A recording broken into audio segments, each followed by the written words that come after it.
So, hi everyone, and welcome to February's peer-to-peer training. And tonight we have Melanie, who is going to talk about weight loss. And welcome, Melanie. Thank you, Sharon. Thanks for inviting me on. Yeah. And thanks everyone for being here. Lovely. So what I'll do is I will just let you belt away. You can take the floor now. Everyone's excited. So I will just Yeah. remove myself. So I'm just going to talk about my approach to weight loss. That's my main thing that comes into me is weight loss. So I'm going to talk you through. Basically, I do weight loss as 6 sessions. I leave 2 weeks between each session, so I'm with clients for 12 weeks. So really, you get to know each other with 12 weeks. You kind of go on a journey together. So what I'm not gonna bring you through.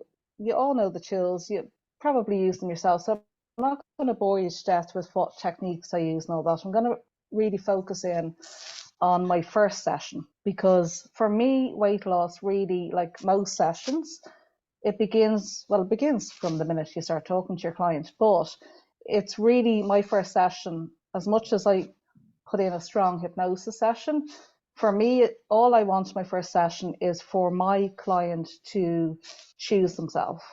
So it's all about my pre-talk. I get started, but for me, my first session is about that conversation. It's not about restriction. So really, you could nearly call my weight loss weight gain, because it's so many other things to come out with. Like, it nearly becomes that weight loss is secondary. They come in for weight loss, but really they go out with so much more. It's all about health. And actually, you'll find, I don't know if a lot of you are in weight loss, but they're already showing they've already had health issues. They're already struggling with health. They've probably been to the doctor. They know, like, their stuff, so, and actually that's a great thing from my point of view, that if they have diabetes or they're in touch with their doctor, because you can monitor through the 12 weeks how the progress is going. So I think it's a brilliant thing. But when they come in, I've already sent them a questionnaire. Now, I know not everyone's into questionnaires, but I send a questionnaire, and the kind of questions I'm asking is like, why now? Like, why are you doing this now? And you'll get so much information from that question. I want to know, it's a fact-finding exercise. So I'm asking them all the questions, and then I'm starting my pre-talk from that point. But it's not about dieting. I don't mention the word diet. It's not about restriction. They can choose to eat whatever they like. But the difference is they'll choose healthy options. And more importantly than that, it's about choosing yourself. It's everything comes back to choosing yourself.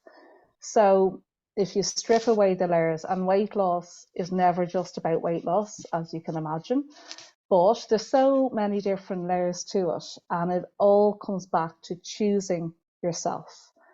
Like, why is it that you put your children first, your family first, your work first, but when it comes to yourself, you're bottom of the list?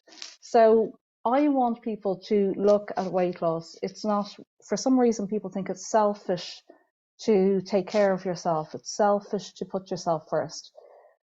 That goes out the window. It's all about self-care. And that's what I'm teaching people in that first session, is to rip up that it's selfish. I don't, and also the excuses.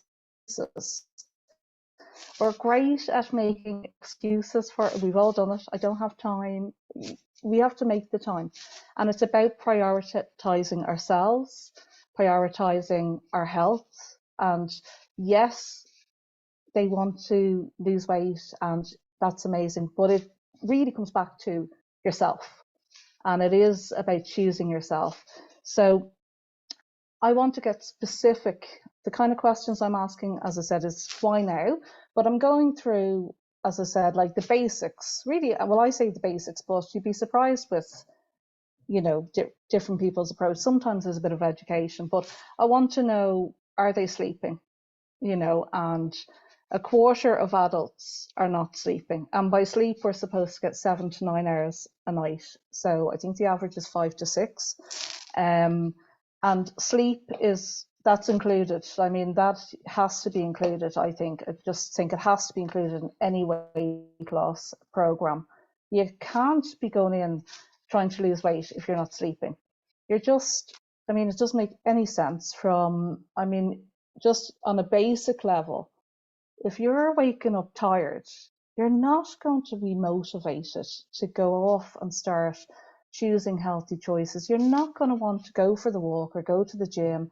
But more so than that, it's, if you have a look at the research, there's so many factors to sleep. You're more inclined to go for the health or the unhealthy option. Your sugar cravings are increased.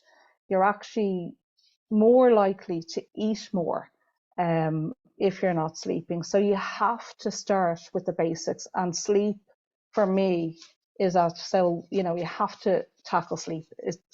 For me, it's an essential part of weight loss is sleep. And if any of you have woken up tired, you know yourself, you're cranky, you're just not going to, it's not going to work for you if you're not getting your sleep under control. So you have to look at sleep.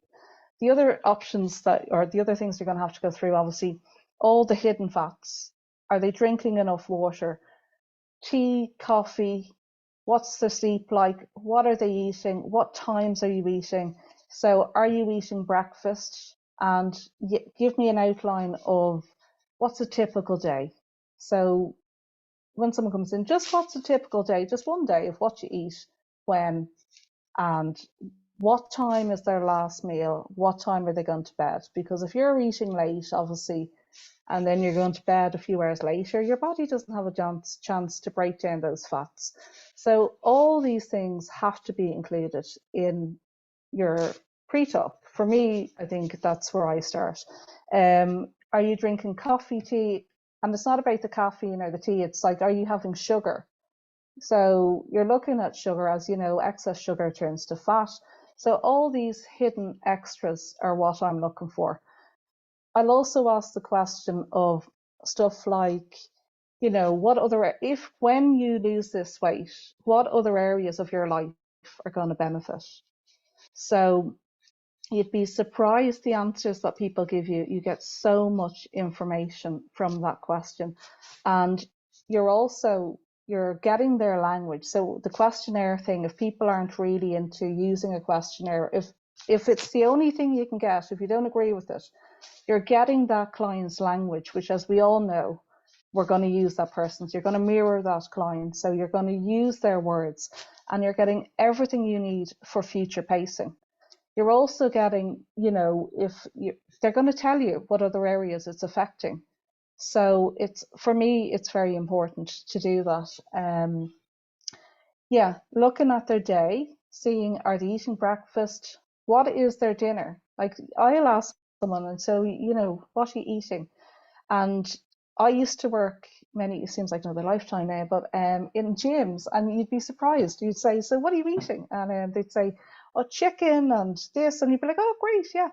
But then you'd find out that for me, like chicken, you would assume, you don't assume, but fresh chicken breast or whatever, how are you cooking your chicken? And are you using sauces? What about their salt intake? Because excess sauce causes water retention, bloating.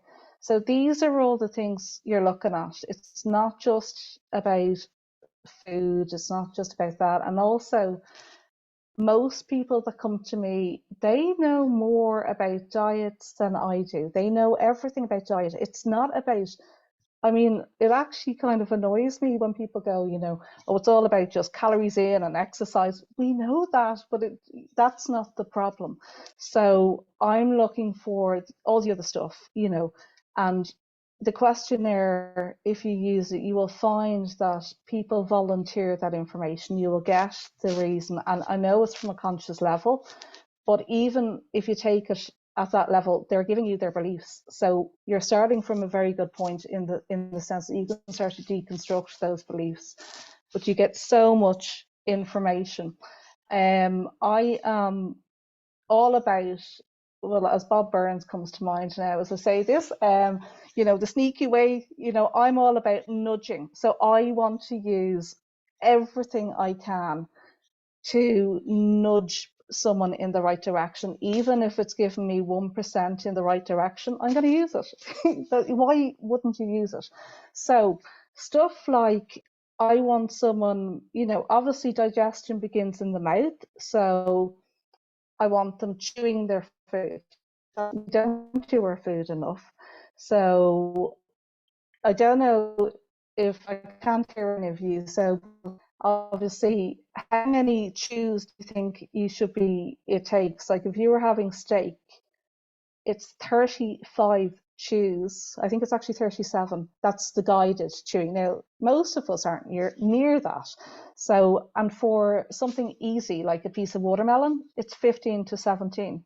So I don't think many people are doing that. So I focus on, which this sounds really, really simple, but you'd be surprised with how, I wouldn't say difficult, but it just takes practice. Making meal times, giving yourself time, slowing down, saying, right, for the next half an hour, I am having this meal. That means no TV, no phones, no screens. You sit there, and I don't like the word mindful, but it's mindful eating, where you are chewing your food, you are putting your knife and fork down between mouthfuls, and you were chewing. Then you were taking your knife and fork back up. I want you to slow down, because when you are in front of the TV, you're already in hypnosis. You're just automatically shoveling it in. You're not even aware. You're probably not even tasting the food, but you are definitely not chewing your food. And digestion begins in the mouth. So it's not in the stomach. So if you're not chewing your food, well, then you're putting a big strain on your digestion system. So it needs to start off with the basics. And that's, as I said, there's a whole process around mealtime. There's no screen time. That's gone out the window. And that can take, as I said, a bit of getting used to. That's why I leave the 2 weeks between sessions, because especially after the first session, there's so much information given just in the pre-talk. I'll always follow that up. I'm aware that on the first session, it's a lot to take in. So that's always followed up with bullet point in an email, just to recap. So, because it can be a bit overload, but when they go through the sessions, it makes so much more sense when they look back. But it takes a bit of time just to get those practices in place. And if they just for the first week get that slowing down, brilliant. But we also need to make sure that preparation is key. We have to get that in place. So what I mean by that is, now some people are not fond of the word prepping, but for me, it's like, you can make that as big or as little as you want. But if you can take 20 minutes, 30 minutes out of your week just to think, right, for the next week, what are my meals? Write down your list for shopping. What am I buying into the house? And it doesn't have to be as structured as what am I eating for breakfast, lunch, and dinner. But you have to have an idea of what is coming into what is going to be in the fridge, what's going to be in the cupboards. Because I'm not telling people that you are not going to have a craving. You're not going to have a moment where you want something sweet to eat. But what I want is for there to be healthy options on hand when those cravings come up. So I'm not saying it's not like smoking, you're not going to have a craving. Yes, it's not a diet, this is a lifestyle. And we're all going to have days where you just have a sugar rush or whatever, or hormones, women hormones, you'll have that, and that's okay. But if you're prepared and you have your prep done, you're going to have stuff on hand. So once a week, I advise them to chop up your fruit, have it on hand in jars in the fridge. It's all on hand, ready to go. Prep your soups, prep your smoothies. I will advise them to start their day with hot water and lemon. There's a bit of controversy around that.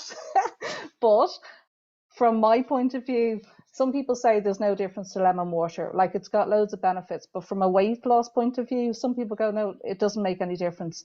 I still encourage it. And the reason I encourage it is because it boosts the immune. There's so many other health benefits. So I want people, I don't want them off sick for a week with the cold. I want them, you know, strong, healthy. And if they can have radiant skin, well, sure, why not? So, but the reason I do hot water is actually it has been shown that warm water boosts the metabolic rate by 30%. So that's why I include it. And as I said, I don't know if the lemon water, but they're going to get benefits from it. So every little thing I can use, I'm going to use. And you've probably heard of the blue plate. So there's been studies done that Kenny's nodding his head there. Yeah, so there's no blue foods. Like I don't even think you can class blueberries as blue really, but it's the only color that has been proven to suppress appetite. So I mean, can anyone think of a restaurant that is blue? Well, if they are, they should, they don't know their stuff. But blue is, as I said, it's the only one that's been shown to decrease appetite, and actually you eat less. And the two colours that are the opposite of that, surprise, surprise, red and yellow. So can we think of anyone's logo who's red and yellow? Yeah, Mickey D's. So, and even if you notice, you'll probably start noticing now, like even Weight Loss or Weight Watchers, their logo will be blue. But look, as I said, every little thing I'm going to put it in. And there's not so much, I know we say smaller plate. I don't think the research is actually there to support that with, you know, smaller plate. But look, go for it. But what is there is if you chop your food up, like if you start your meal by cutting your food up into small pieces, it has been shown that given the same amount of calories, the same amount of food, if you have a plate, like say for example a steak, and it's just one piece of steak, and then you chop it up into small pieces, people eat less. So I'm all for encouraging people to chop their food up into smaller pieces for that reason. It is supported by the research, but also it makes sense to me in the sense that when I said that digestion begins in the mouth, if people are not chewing their food well, well, then obviously it's going to be easier to get it digested if it's cut up smaller. So there's two reasons why I'm suggesting that to people. Yeah, and you're not going to choke. If anything else, you're less likely to choke. But it's also that it increases your ability to take in the nutrients because the nutrients come through the tongue. So there is a lot of reasons to chop it up smaller. But again, for me, it's all about digestion. So that's another tip that people can do easily. I would just say give it all to them. Have a look, how much water are people drinking? I'm looking to get people at least 2 liters. So if that's hot, if that's cold, you know, some people, they're not drinking any water. So you're aiming for 2 liters. For me, it's 2 to 2.5. So the brain doesn't know the difference between thirst and hunger. And it's been shown that I think it's 33% is mistaken. Thirst is mistaken for hunger. So that's huge. Like if you're eating, that's a third. So it's massive. So you have to make sure that people are not eating when they're not actually hungry. So all these little things are what I'm looking for. I want to know why they're looking to lose weight. I also want to know what other benefits, they're looking to gain.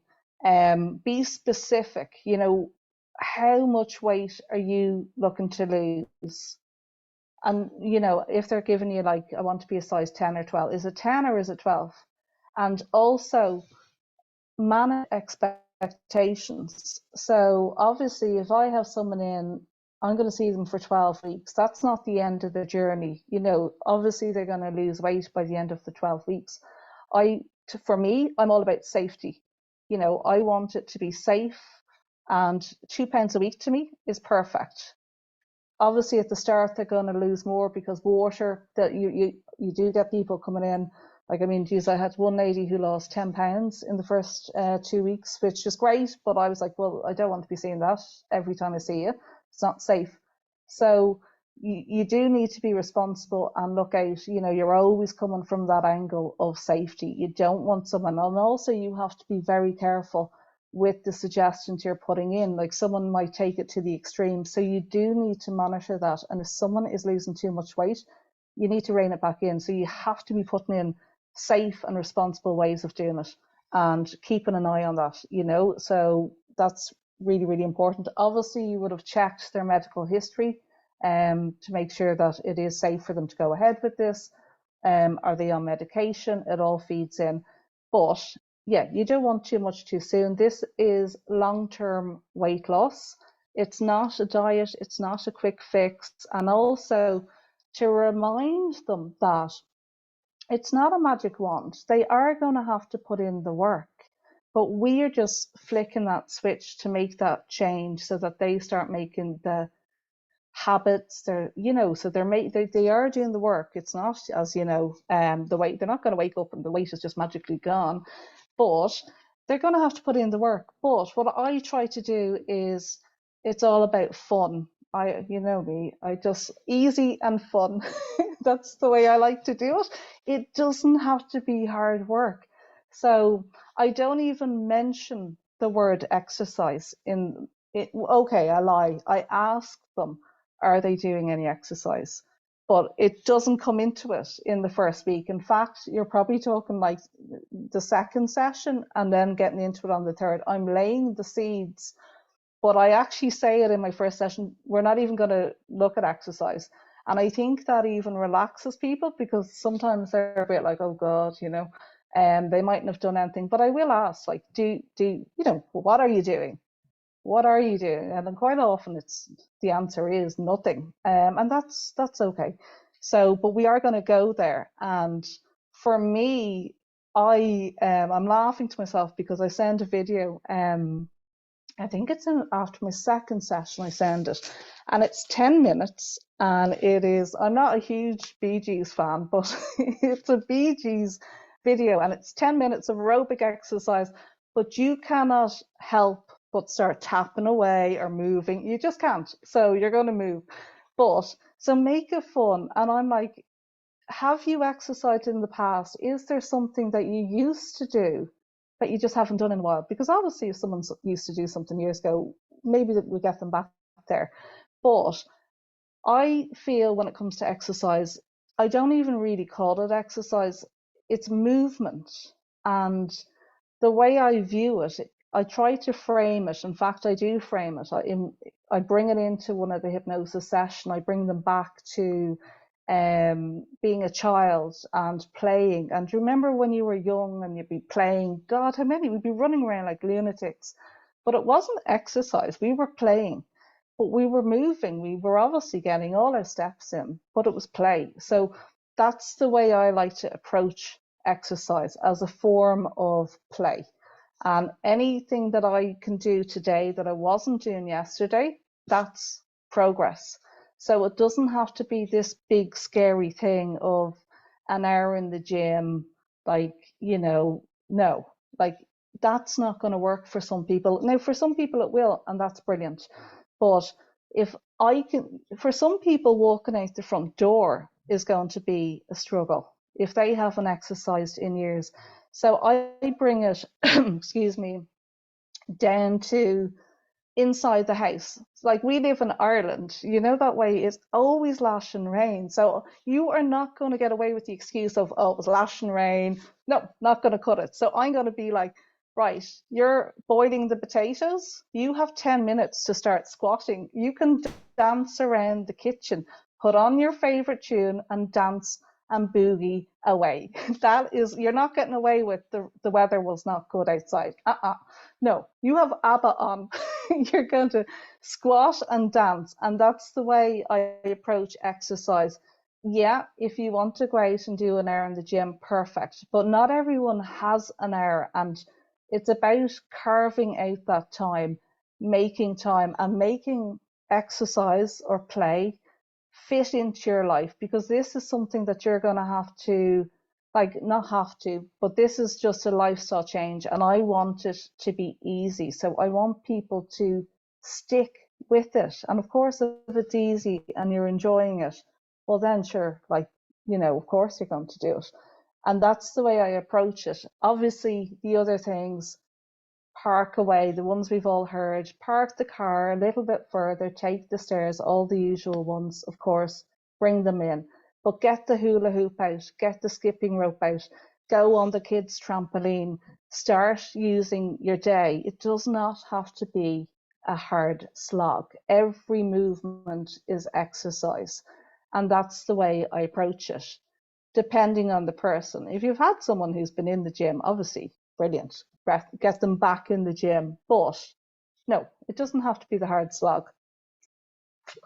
And as I said, it all comes back to choosing yourself. And that will feed out into other areas of their life. It's not just going to be food. You will find that it does kind of spill over. I've had so many examples where like they're, just in loads of different areas, like for good and bad. Like I had one client who said, I'm quitting my job. And I was like, oh, well, I did not put that suggestion in, but they were choosing themselves. And you find that they expect more, their boundaries strengthen. There's so many other secondary gains. You'll find people come in with joint pains, their knees are sore, and that just kind of fades away because as they start losing weight, it's, what do they say? It's a pound of weight is equivalent to 4 pounds stress on the knees. So there's so many benefits, and I just love weight loss because, well, just for so many reasons. I didn't get into weight loss; it kind of came to me, but you see people just transform, and it's like their confidence, everything. It's just it's amazing, and they have this whole other lease of life, and their energy. It's really is. It's beautiful to witness. And obviously at the start, I'm like, we're working together. Like I'm basically a cheerleader at the side. They're running the race, but I'm at the sidelines supporting them, really cheer. And I want it for them. And I will encourage them to, text me, email me. Obviously, I'm not going to get back straight away if I'm with someone. But if they have between sessions a day, where something comes up, they find that they can't keep away from the biscuits or they're just really stressed or whatever it is, just to send the email so that then obviously we can include it in the next session. Now I do have a kind of format that I work to, but obviously it's catered to each individual. We're going to look at self-sabotage. Self-sabotage, I think, is really important to put in there. We all do it. And I usually will do that maybe after the third session because we're great, as I said, as coming up with excuses, or you might be okay and then they stop. But I'd include self-sabotage in my program. Obviously, we're going to do why they eat, whatever their issue is. And you will find out some people they'll tell you straight off the bat, I'm an emotional eater. Some people won't recognize that, but sugar cravings or whatever it is. But every single session, you are throwing in the motivation. Stress obviously is huge, but your hypnosis in itself, as you all know, is great for stress. But I will put in extra added ones because, again, it's so important for weight loss, your cortisol. Again, the research is there, stress and weight loss, it does impact your weight, and it's as equally as important as sleep. So you have to look at their stress, but as I said, it's not too important because I think hypnosis in itself, they're going to get that, help with the stress. You can't not come out of a session from hypno and be stressed.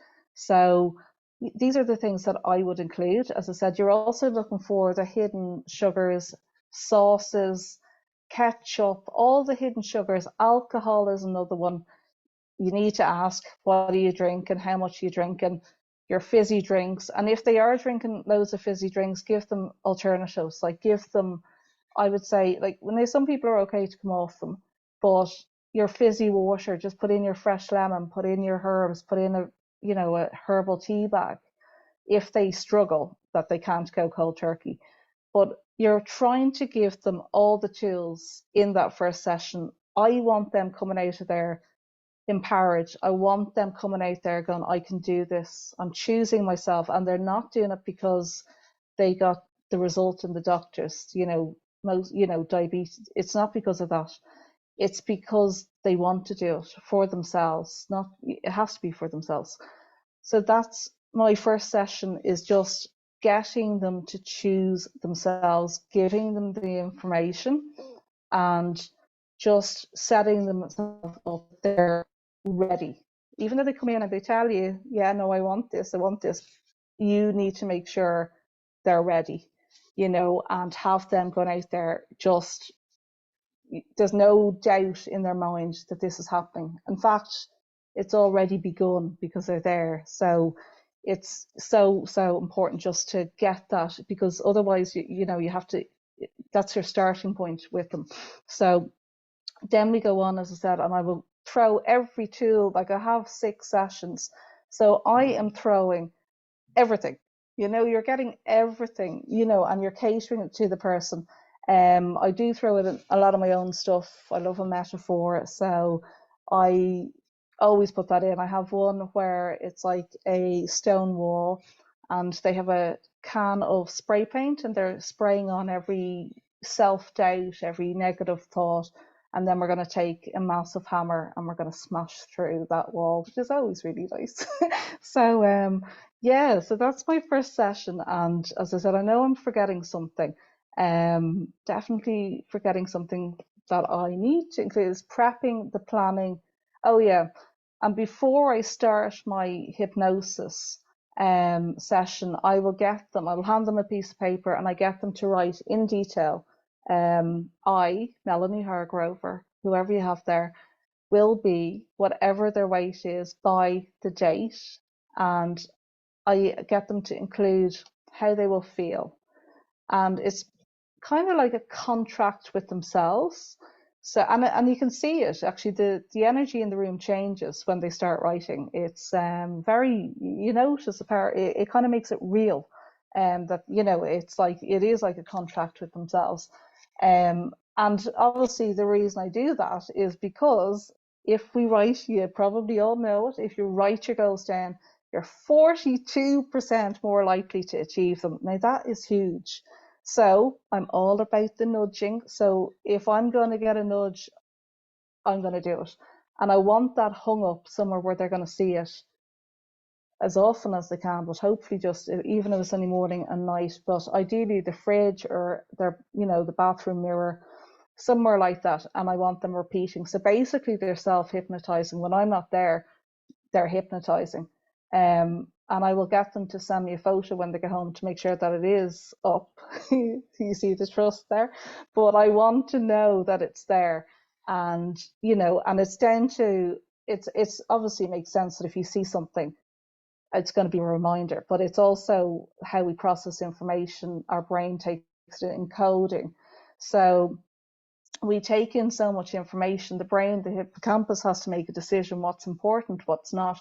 If you write in information, it goes into, this is useful information, so it's stored into long-term memory.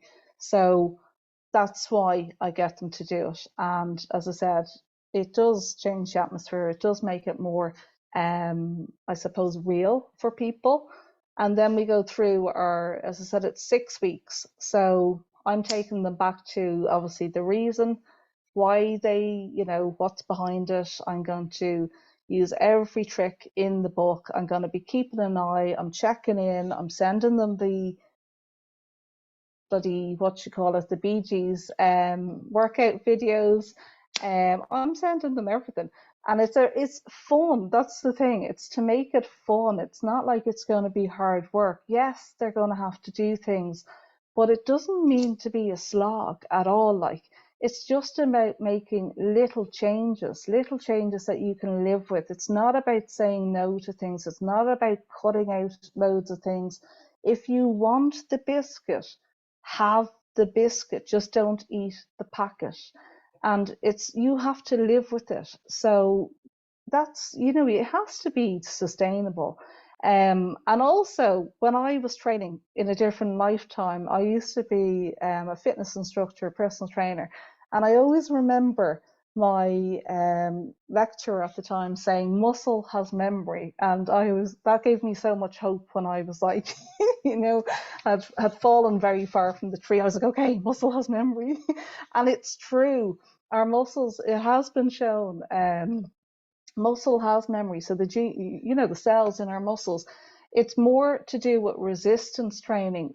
I don't know if it's so much for aerobic training, or they haven't really got the facts for aerobic, but definitely with resistance training. So if you have been weight training at some point, it's so much you're not starting from scratch. You are basically, you can get back quicker. So they did all these tests. They did it with people, but with mice as well. And I was like, how did they test that with mice? Because I had these images of the mice like with weights, but basically they put them on the hamster wheel, and it was weighted, and they found that the mice that had been trained, when they put them with mice who hadn't, they gained muscle a lot quicker, and they kept it. So that gives you hope. If you've ever lifted weights, people, you're not starting from scratch. You can get back there, and most people at some stage, they have exercise. So I think it is good to give that hope to people. I know it helps me. I always said muscle has memory, but it's true. And it's just about giving people the the knowledge, I suppose. Most of them will know, some won't, but for very few, it's about education. For some people, it's just about that self-belief, and just that hope, and even the fact that you're there with them, supporting them, like that in itself is huge. To have someone who really is on your team and is just like, at the sideline, shouting for you and really in your corner, that in itself is huge. And I do not tell people, one thing is, at no stage do I suggest to people what to eat, or I don't tell them what to eat. That's their thing. And the subconscious mind, I'm just all about the subconscious, about giving the answers. And I like the idea of the subconscious mind thinking outside the box and coming up with creative solutions. I do not tell them you need to be eating salads, fruit, whatever. But I just make the suggestions of healthy ways, and healthy ways of thinking, healthy ways of eating. This will be one of the things that I'm on repeat, is this will be fun, safe, and effective. And again, it has to be safe, and I like it to be fun, but it has to be effective. And I find that if you do it in that way, it's surprising what they come back with. Like, I had a lady recently who, now I did not suggest it at all, and it was just, I allowed the subconscious to find the solutions and the best way possible for that person. And she took up fasting, which she feels, now that wouldn't be for everyone, but there was never a mention of fasting, and she feels amazing. So it's working for her now, but I would not have made that suggestion. I've had a lady who, my God, I actually aspire to be this woman. She really blew me away. I love her. In her 70s, and she went back now. She's doing Pilates, and she's going on holidays by herself, and she's just had this whole new lease of life, moved house. But again, her subconscious chose Pilates. There was never a suggestion by me to do Pilates. It's whatever way is fun, safe, and effective that will allow you to lose weight in whatever way. And I don't get stuck on the words. I know some people don't agree with using lose weight. For me, I don't, it's not a thing for me. I don't try to change it. Um, it doesn't bother me, but I know some people don't like to say, because obviously the word lose, but I don't get tied up with the words. But it seems to be, if you give enough space, that the subconscious obviously will just do the work for you. And I think that's brilliant. So I encourage throughout the sessions that creative process, thinking outside the box. As I said, I like to go back, a bit of inner child work, back to that mindset of play, and just searching for hidden treasure, just allowing solutions to come, that way without getting directly there. So it's whatever is in that person's best interest.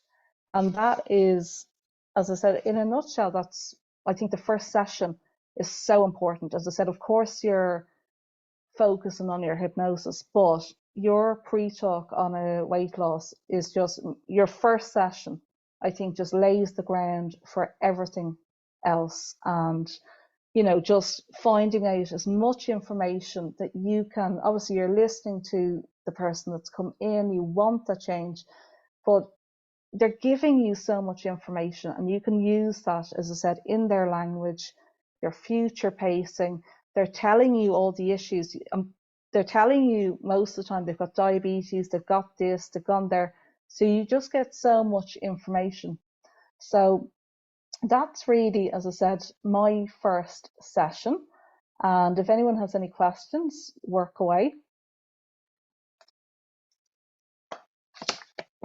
Hi, Florence. I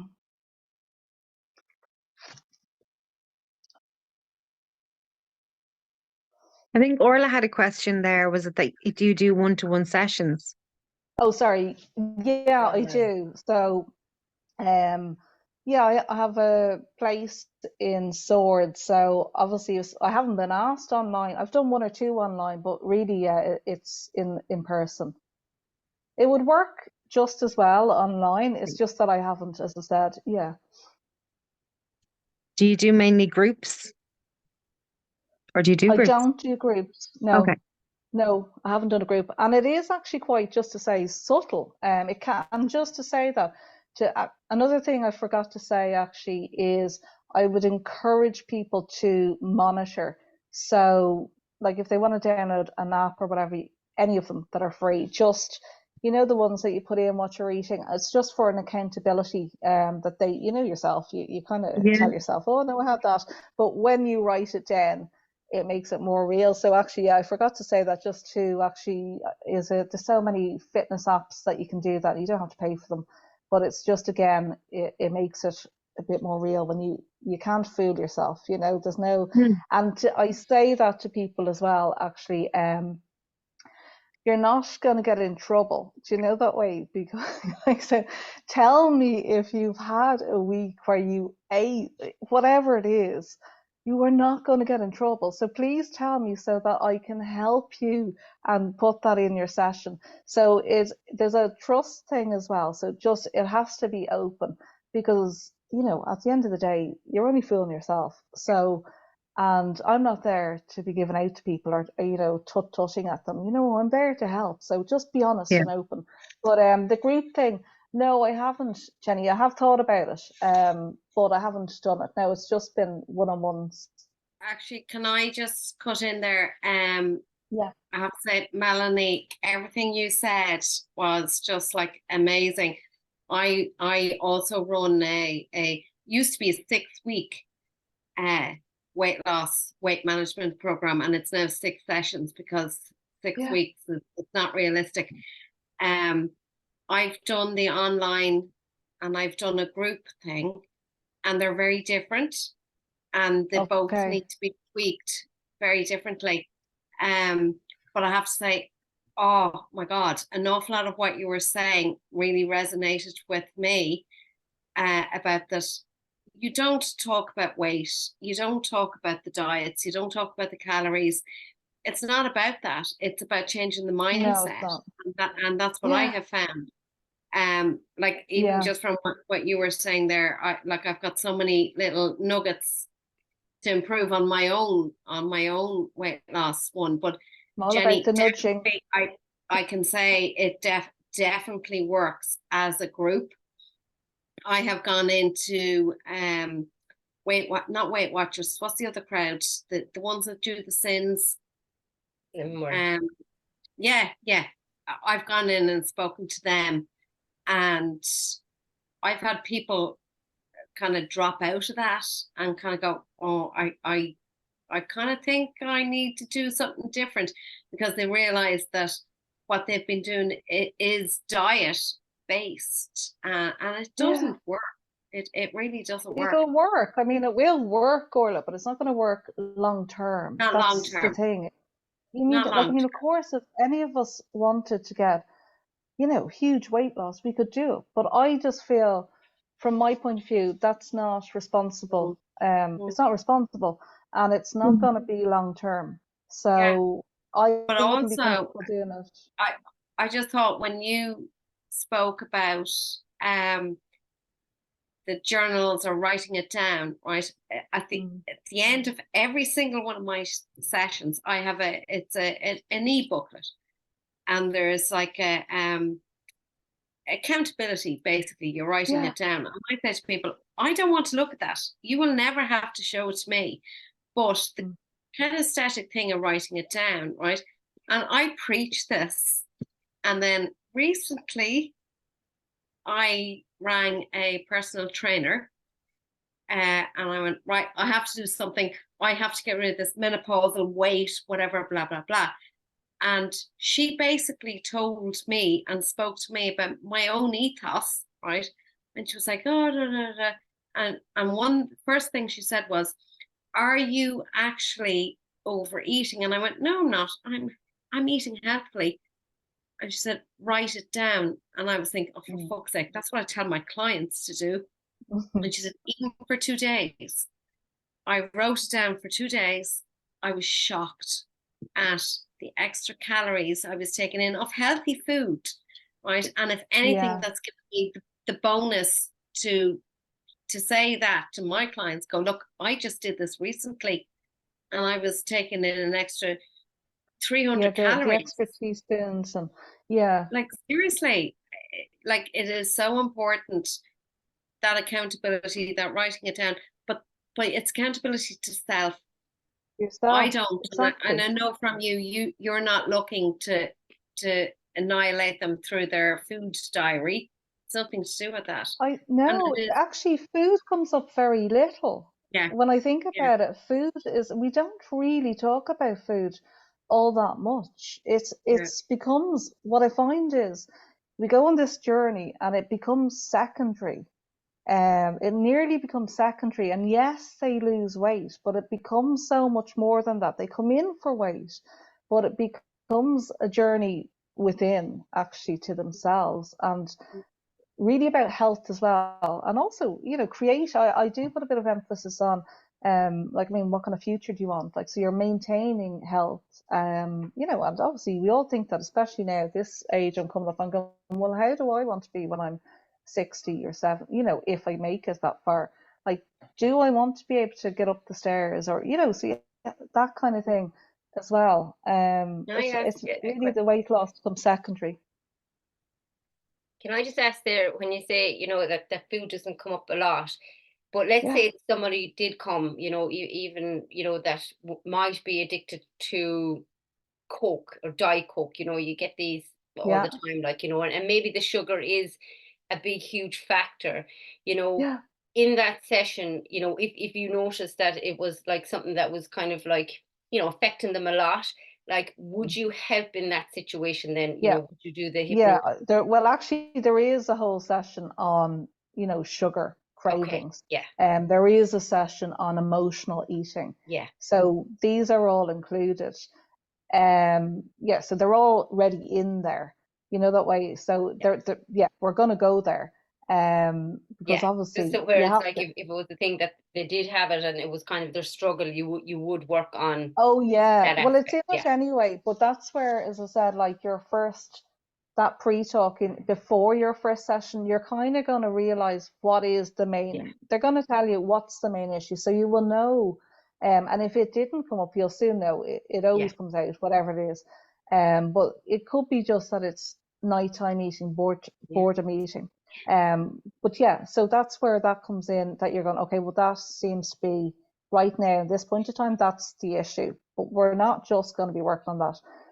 Everything else is going to be included. Accountability is in it, Yeah. self-sabotage is in it. And it's also about giving people the tools to recognize what's behind it. So, like, the whole boredom meeting is, I kind of frame it in a way where we're so busy we're always on the go. Like we're on the go. We're not used to sitting with ourselves anymore. So when the kids are gone to bed or whatever, that's probably the time of the day where we get that quiet time. And it's probably the time when maybe the thoughts start surfacing and we're uncomfortable. We can't sit with ourselves. Yeah. And then you're going to reach. So I do a little bit around that and recognizing that need and also getting comfortable with being uncomfortable in the sense that with quiet time. And I reframe it as an opportunity to sit with yourself and giving tools as to, like, if you're stressed or whatever and you're going to reach for the thing, well, what else can you do? Like, what actually is, what's that part of you? What does it need? The fridge, the food, that's not going to help. Like, that's not the answer. So giving other ways of dealing with that, whatever that is, so offering a different way of dealing with it that does not include food, basically. Now that could be just picking up the phone, it could be whatever. But that is included as well, because I do believe that it is often that we're so busy, we're distraction, it's distract, and then when the distraction is gone, everything else surfaces. So in this case, it's food, but obviously it applies to everything. And it's about, putting in tools that we can choose a different way. And it doesn't have to be that you feel like, I think, I hope I say this name right now, Yuki. Florence has one as well there just before Yuki's question. Yeah. Florence, yeah. Florence has one there, yeah. So how long do you spend on the first session with the client? Well, it's about 90 minutes. Yeah, be easily 90 minutes. Sometimes I will spend as long as I have to spend. I have spent 2 hours on the first session. I don't care. I don't rush it. I just go through what I need to go through with their quest. Like, I mean, they filled out a questionnaire, so we'll start there. We'll go through their answers. I will give them all the suggestions. So I'm talking and I laugh about it with the person, because I'm like, I know you think I'm probably waffling the ears off you, but as we go through it's 12 weeks, but as we go through, they will often say, actually, that makes so much more sense to me now. But I say it from the get-go. And then, as I said, I will follow up with an email with all those bullet points, and they'll often go back to that email. But no, I spend as long as I need to. So easily 40 minutes chatting away. Okay. Easily. And then obviously you have your hypnosis session. My hypnosis session is all about, that first session is, to be honest, it's not really on the hypnosis part for me on the first session, but it's all about getting them to choose themselves. That is what I want them walking out, is choosing themselves. And then we'll start into the real work. But that's my first session. Choose yourself. Yeah. And it sounds like you do, like you mentioned earlier, that you throw everything into it. I do. No, seriously, Yeah. Sharon, I read, and I'm still throwing stuff in. When I find out more stuff, I'm still throwing stuff in. Yeah. 3 I hour don't sessions, you get it all. Yeah, I just go, like, if there's a study, if there's stuff shown that this works, well, why not use it? Why not use it? Like, and make it, like, I'm all about making it easy. So if we have the knowledge of something, put it into it.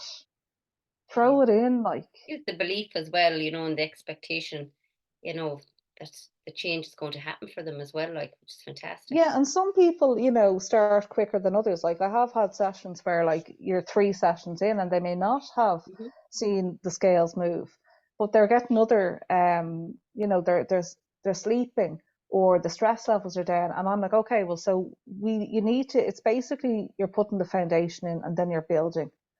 And that's the way I look at it. And also to manage expectations. So if you have someone who wants to lose 5 stone, well, that's not going to be done in 12 weeks. Yeah. And it is important to do that and say, well, look, I'd be happy with this. But obviously, that doesn't mean your weight loss ends with 12 weeks. They can come back if they want a top-up session. But this is a journey. And I'm going to get you there. But you can't be telling people they're going to lose. You have to be realistic. And I mean, there's no point, because they're going to be disappointed then. And as I said, it has to be safe. It has to be safe. Just sorry, as I say, I hope I'm saying the name right. Yuki there has asked, do you track the client's progress, weight measurements or feelings? I asked them, Yuki, after each session how they're getting on. I don't, and at the start, when I started off, I kind of did ask a little bit, but then I just said, no, what's the point? I don't need to know. And some people aren't comfortable telling you, which is funny, but some people, it's very much up to the person. If that's what's important to them, perfect. I would say your clothes will tell you, so, and also the scale is not always accurate, like especially for women, hormones and everything else, it does fluctuate. So, and so if they feel that that's the way that they want to monitor, perfect, let's do that. I'll ask them, obviously I'm asking them every time, how are we getting on? Have you noticed? Like whatever I'm asking. So yes, in that sense, but do I take measurements? No. Do I ask them their weight every time they come in? No. I ask them, I do ask in their questionnaire, I ask current weight or size and what they want to be. And that's where I leave it. If they want to tell me, because not everyone wants to measure themselves, but I will say, obviously, and I'll be putting it in as well in suggestions in the hypnosis. The next time you come into me, you'll find those trousers are a lot much easier to fit into. They'll be a bit looser on you. So I'm more so inclined to go with how their clothes fit them. I'll also ask, and in fact, like when we think about it, I'm guilty of it as well. We all probably have an outfit that we haven't fit into for ages, but we're not ready to let go of it. One that we felt really good in at some time, and it's there at the back of the wardrobe. So I'll ask them, like, do you have an outfit that you'd like to get back into? And most people do. And I'm not at the first week or two, but maybe halfway through or after the fourth session, I'll say, well, take that and hang it up, like put it at I'll have it hanging in their bedroom. So they're seeing it. I want to be putting suggestions in all the time when I'm not there. So I have them reading that affirmation, their contract with themselves when I'm not there. I have their outfit there. If I was really bad, and I think I've only done this for one person, and it was a call that I made, just felt it was right for that person. I wouldn't suggest a name. I'll let you guys be the judge of it. I have had one person who kind of, some people work better with a bit of pain. I'm one of those people. I don't like things the easy way. I need you to give me a bit of pain before I'll start working. So I did get one person, and as I said, I would not recommend this for most, but to get a bad photo of themselves and put it on the fridge, and it worked for them. Now I wouldn't recommend that for most, but it probably worked for me because I'd be like that person. So it's individual what you will use. I don't measure people. I don't feel the need, to be honest. You'll know yourself if you've lost weight. Your clothes will fit you better. But if people want to do that, brilliant.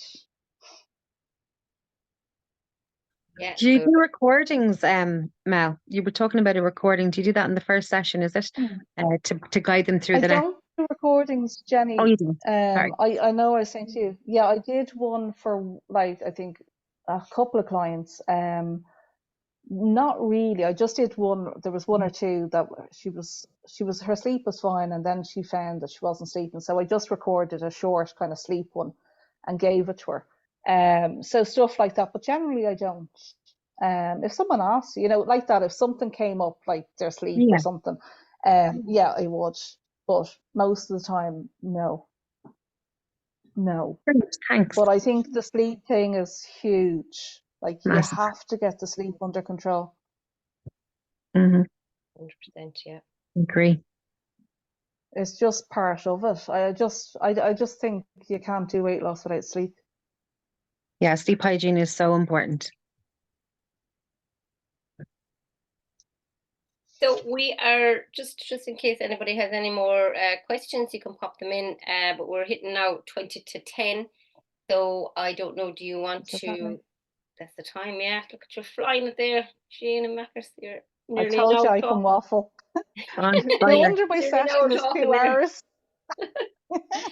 So I don't know. This is like obviously up to you about if you just time, to do something, or do you just want to, we can close it off now if there's no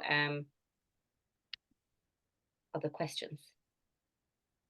Well, I don't mind. It's up to you guys. If you want, I could do hypnosis, but it will be like about 20 minutes. I don't know if that's a bit late, Sharon, or I could do it another time. Completely Well, up to I yourself. suppose look, if anybody wants to jump off, they can, and they can watch the recording. So we can just leave it Okay. recording.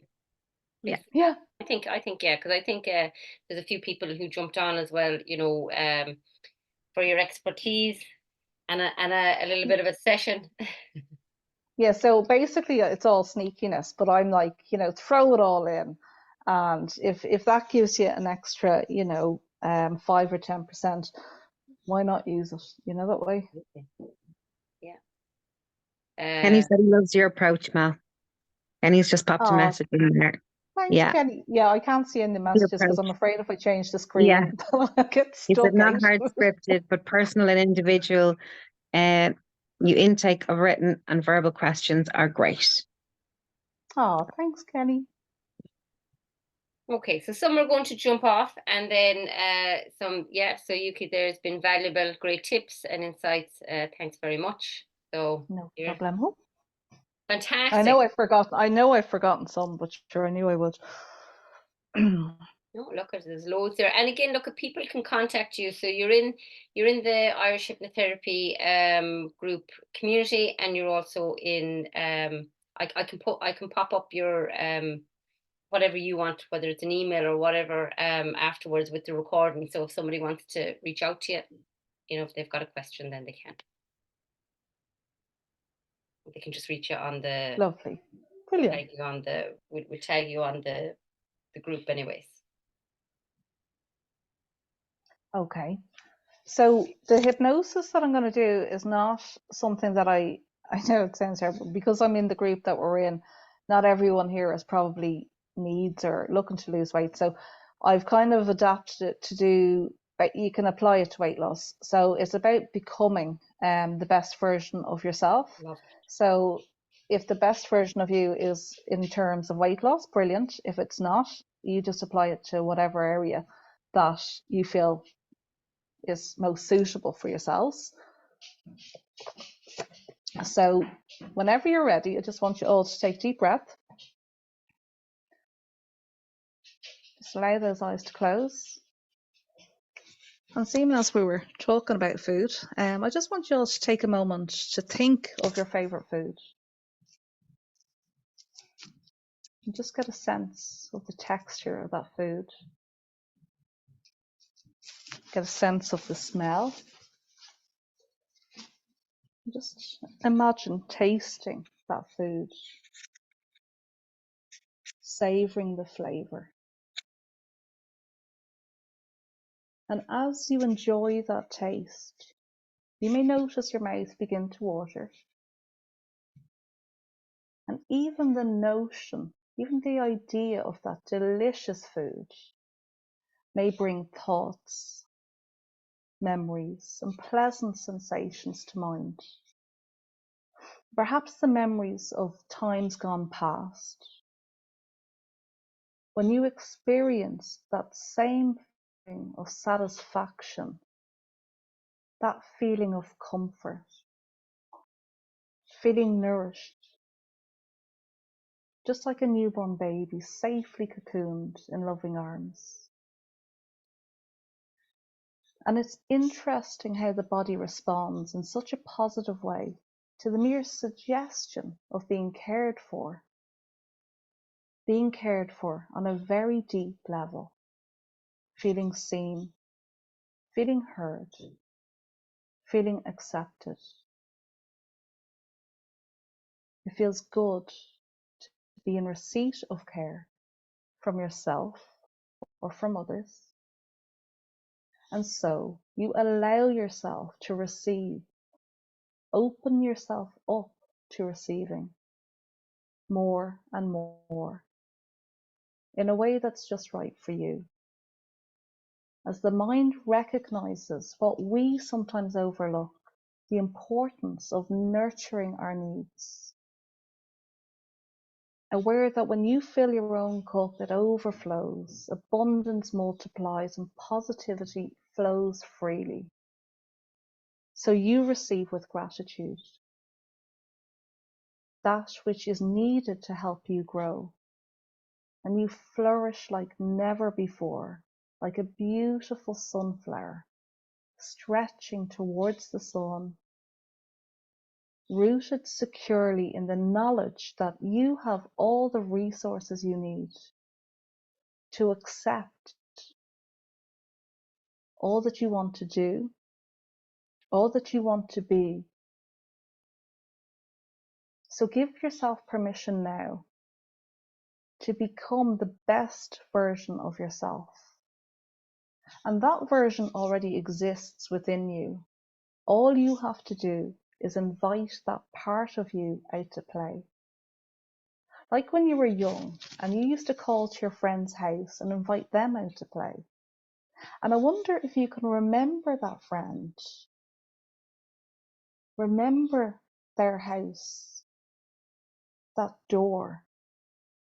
And perhaps you can now even notice the colour of that door. And I just want you to imagine now calling at that door. But this time, it's not your friend coming out to play. No, it's that part of yourself. That missing link part, that part that knows you better than you know yourself. It knows what is needed and how to do the exact thing that is needed when the time is right to give you that freedom. Free to be all that you dream to be, all that you are already becoming. Although it takes courage to step out from the shadows, stepping into your true, authentic self. But you do step forward. And as you step forward, courage comes easily as your inner strength grows automatically. You embrace this new version of yourself. You feel liberated, whole. The final piece of the jigsaw puzzle slotting into place to complete the bigger picture. And what an amazing picture it is. A perfect partnership that exists between mind and body, beautifully balanced, working in sync. The coming together of thoughts, ideas, and emotions that rest comfortably on the surface of the mind as you drift down deeper, 10 times deeper, 20 times deeper, going all the way down to reveal what lies beneath, a calm oasis of peace on the seabed of your subconscious mind, where peace is anchored in place. As you let go of any external noise and allow yourself to go even deeper into the control room of your mind, switching off any unwanted internal chatter, making any internal adjustments that allow you to reset and realign anything that is necessary to give you what is needed to return to that place of familiar, calm connectedness that rests within, coming home to a feeling of oneness, stillness, as the mind and body work in perfect unison. Thoughts and feelings align in a way that's just right for you to experience long-lasting harmony on a physical, mental, and emotional level. And it may surprise you at how quickly the mind can learn something new, as the subconscious absorbs new ways of thinking, new ways of doing, allowing positive change to happen now, making space to accommodate that change in the best, the easiest way for you, clearing out that which does not belong, recycling outdated and inefficient programming, upgrading, enhancing, allowing you to function at your very best, making it even easier for you to become the best version of yourself. And you can accept this system upgrade now, knowing that you will feel better than ever when you allow yourself to receive this internal upgrade. A migration of thought that allows new ideas and solutions to move you forward in the direction that you have already decided to go. And as you step forward out of the shadows into a soothing, warm light, you can feel that warmth of that light as it penetrates the very core of who you are. You can feel that shift taking place on a very deep level, and it feels good to become unstuck, freeing yourself as you release your grip on all that was holding you back, but will not hold you back any longer. And you can notice that lightness of being cascading over you like cool, cleansing water on a hot summer's day. That instant relief as you let go once and for all. And you can just focus on your breath for a moment. Just imagine you're breathing in calm, breathing out tension. Just breathing in that calm, releasing any tension. And as you continue to breathe in this way, you can relax even more deeply, allowing any physical, mental, or emotional discomfort to leave your mind, leave your body as you just enjoy this effortless letting go, becoming aware of your own inner strengths and capabilities. As awareness shifts to solutions, and your subconscious mind chooses the path of least resistance, welcoming positive change into your reality in a way that is just perfect for you. And I wonder if you'll notice now or later that something has shifted, something has lifted, like a feather floating, being carried gently on the wind, drifting on the winds of change, as you feel lighter and drift higher now, almost like you have wings, taking you higher and higher, until you soar like an eagle, flying high above it all. All stress dissolves into nothingness as you continue to drift up, feeling weightless, feeling free. And as you go higher, you may notice that perspective changes. From up here, those old stressful problems and situations look tiny and insignificant as you gain clarity, understanding what is important and what is not.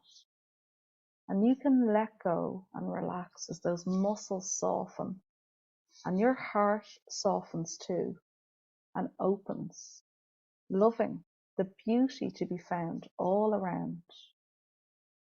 Appreciation grows as you notice the surrounding beauty in the minute, mundane details of the everyday, the colour of a flower,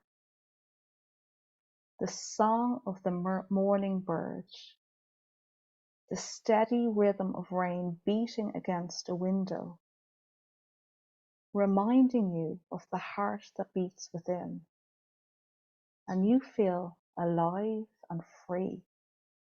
Instincts sharpen as the mind clears. Answers surface as your inner awareness grows, and a wave of gratitude washes over you as you recognize all that you are. And it's almost like you're seeing yourself through a brand new pair of eyes, noticing all your strengths, noticing all the amazing parts of you that you may have overlooked before, but here they reveal themselves to you. And you are filled with a renewed sense of self-belief and pride, knowing that you can be anything or anyone that you choose to. You have all the resources within to make this your reality. And even the eagle that soars has to return to a more solid foundation. So imagine now that the eagle has landed, and as I count from 1 to 3, you too will come back down to a solid foundation, feeling grounded, feeling completely at peace and ready to create the best version of yourself. So 1, just noticing your feet resting there, feeling energized, feeling unstoppable, like the world is your oyster. 2, feeling free, free as a bird without a care in the world. 3, just bringing that awareness back to your breath, and in your own time, just allowing that subconscious to reside as you just bring yourself back to conscious awareness, knowing that you have all the resources within to create that perfect reality.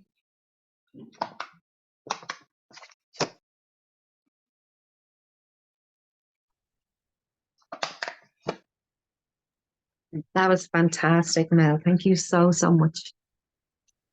Oh, thank Million Mel, you. that was brilliant. Lovely. Really, really good. So thank you so much for giving us all your time, because you're getting loads of hearts there as well. You keep giving you a heart. Oh, Those it wasn't as bad as I thought, Sharon. there you go. Fantastic. Absolutely Well, you fantastic. know me, anything could come out. And I loved it. And thanks for having me on, seriously. Yeah, And for absolutely. everyone joining. And Mel, again, look at, sorry, as we say, sorry, Ken, I think someone says something there. I hope that's not really loud in the microphone, me taking a swig out of my water. I was wondering what the crackling noise was. That Mel, was all the stuff crackling away, Ken. That was all the stuff lifting. that was it. Mel, that was brilliant. Thank you very much. Thank you for putting your time Thanks, Ken. here. Excellent. Now, I am going to have to jump off because I've just realised it's 10 o'clock and I have a project. I know. We're all going to belt off now. Mel, thank you so, so much again for your time, for your expertise, and all the information. We're so grateful. And this is what it's about. It's about peer-to-peer, everybody helping each other out. And, look at, you've done us all really a great thing there now at the end that I wasn't expecting. So it was really, really lovely to receive as well. So thank you so, so much. And again, thanks everybody for, for coming on and supporting. And again, like that, it's peer-to-peer. If anybody wants the opportunity, just contact me, Jen or John. And, you can have this opportunity as well to you know, it's all about practice as well, and practice together in a beautiful energy like this. So thank you, everybody. And we will see you next month on the first Monday of March, hard to believe, for our next speaker. So again, Mel, thank you so much. And thank you, everybody, and everybody who will watch the recording as well. Good night. Thank you so much, Mel. Night, everyone. Talk Great. to you later. Thanks. Everybody, thank you. Thanks, Bye. Mel. Take care. Bye. Bye. Bye. Bye.